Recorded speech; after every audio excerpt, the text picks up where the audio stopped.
امام حسن مجتبی علیہ السلام حضرت کا کارنامہ کیا ہے؟ حضرت کا ایک بڑا کارنامہ یہ ہے کہ مجبوری میں جو ریاست امور مسلمہ کی ابا، جو غاصبانہ انداز سے بنائے جانے والے نظام کی ابا حضرت کے کاندھوں پر ڈالی گئی تھی، حضرت امام حسن مجتبی نے اپنی سیاسی بصیرت سے اس کو اتارا ہے۔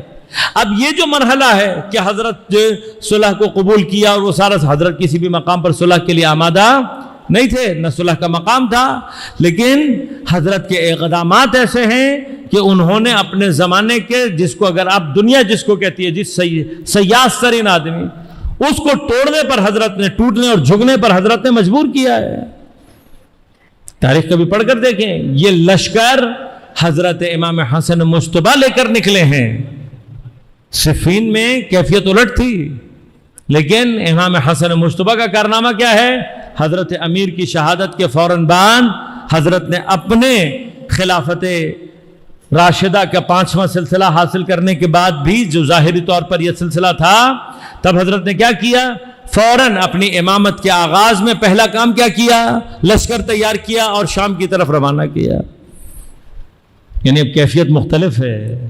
امام حسن مجتبی ہیں، امام لشکر لے کر خود نکل رہے ہیں، اور جب امام لشکر لے کر نکلے تو لازمات سامنے سے لشکر آیا ہے، لیکن صفین میں امامت کا مقابلہ کرنے والے کو اچھی طرح سے پتا ہے کہ امامت سے مقابلہ آسان نہیں ہے۔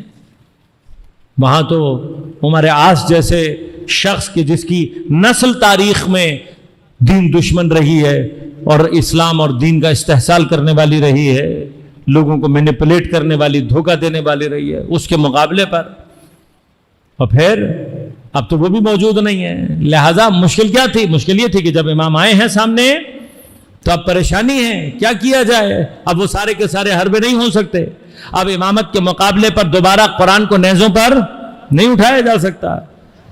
وہ سارے حربے ختم کر دیے تھے حضرت امیر نے۔ یعنی یوں سمجھ لیجئے کہ عمر عاص کی جتنی چالاکیاں تھیں ان کو صفین میں حضرت امیر نے لپیٹ کر رکھ دیا تھا۔ اب چالاکی کا کوئی نیا حربہ اس کے پاس بھی امام حسن مجتبی کے مقابلے پر موجود نہیں تھا۔ لہذا اب آخری حل کیا ہے؟ آخری حل یہ ہے کہ بیت المال کو اپنا ذاتی مال سمجھ کر خرچ کیا جائے۔ لہذا حضرت امام حسن مجتبی جس کو بھی اپنا فرماندہ لگا کر بھیجتے ہیں، یہ یہاں سے پیسوں کی آفر کرتے ہیں، کئیوں کو خریدا۔ لیکن امام حسن مجتبی کی ٹیکنیک کیا تھی کہ ہر مرتبہ ایک ایسا نمائندہ بھیجتے تھے، ایسا سپہ سالار بنا کر بھیجتے تھے کہ جس کو خریدنے کے لیے پہلے سے زیادہ پیسے خرچ کرنے پڑے۔ اور آخری نمائندہ کس کو بنا کر بھیجا؟ عبید اللہ ابن عباس کو۔ اس کے گھر والوں کو، اس کے بچوں کو امیر شام کے لوگوں نے قتل کیا تھا، اس کے علاقے پر حملہ کیا، اس کے بچوں کو قتل کیا۔ اس کا ایک بیٹا ماں کی گود میں تھا، اس کو ماں کی گود کے اندر ذبح کیا گیا۔ وہ خاتون پاگل ہو گئی صدمے سے، اتنی تکلیف، اتنی چوٹیں اٹھایا ہوا، اس کو سب سے آخر میں بھیجا ہے حضرت نے۔ کیوں بھیجا اس کو؟ جب اس کو بھیجا تو سامنے والے کو بھی پتا تھا کہ اب اس کے لیے بھاری قیمت ادا کرنی پڑے گی۔ لہذا عبید اللہ ابن عباس کو جب بھیجا ہے تو وہاں پر ذاتی خزانہ تھا یا نہیں تھا، لیکن حتیٰ بیت المال بھی سارے کا سارا خالی کروا دیا۔ اب جب بیت المال خالی ہوا ہے تو اب پیچھے کون بچا ہوا ہے؟ امام حسن مجتبی کے ساتھ حضرت عباس موجود ہیں، امام حسن مجتبی کے پہلو میں جناب محمد حنفیہ موجود ہیں، حضرت کے ساتھ کون موجود ہے؟ جناب ہلال بن علی موجود ہیں، امام کے ساتھ کون ہے؟ امام حسین علیہ السلام موجود ہیں، علی کے وہ سارے کے سارے شجاع بیٹے موجود ہیں۔ یعنی بنی ہاشم صرف حضرت علی نہیں، ادھر سے جناب عقیل کی اولاد سے، جناب جعفر کی اولاد سے، تمام بنو ہاشم جتنے بہترین افراد تھے، ان سب کو امام نے روک کر رکھا ہوا تھا۔ اب جب امیر شام نے یہ دیکھا کہ میرا سارے کا سارا خزانہ امام نے یہاں ضائع کروا دیا، اور اب وہ لوگ بیٹھے ہیں کہ ان میں سے اگر کوئی ایک سے پیسہ لار بھی آ گیا تو میری لشکر کو کتاب نہیں ہے ان کا مقابلہ کرنے کی۔ لہٰذا جب اس کو یہ شکست دی ہے تو پھر وہ صلح کی درخواست لے کر حضرت کے پاس پہنچا ہے۔ لہٰذا صلح امام حسن مجتبی کی حقیقت یہ ہے، لیکن اب یہ صلح قبول کرنا. یہ کمال کیا ہے امام حسن مجتبی کا؟